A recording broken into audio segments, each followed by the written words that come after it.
Hello guys, in this video I am going to show you how to translate a conversation using the Google Translate application. But first I just want to mention, don't forget to subscribe to my channel because at 100,000 subscribers I am going to show you my whole YouTube revenue statistics and growth strategy, how to make money online. Now let's jump into it. First of all, open the app on your phone.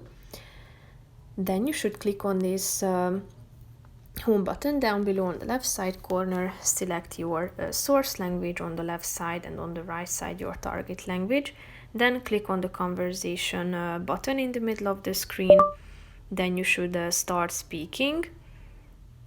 Akkor el kell And here kezdeni you can beszélni. see the translation written in blue, written in purple.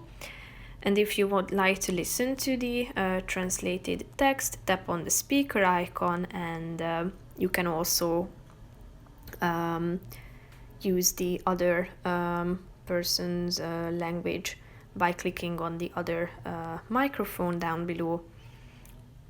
So the blue microphone is one language and the purple one is another language.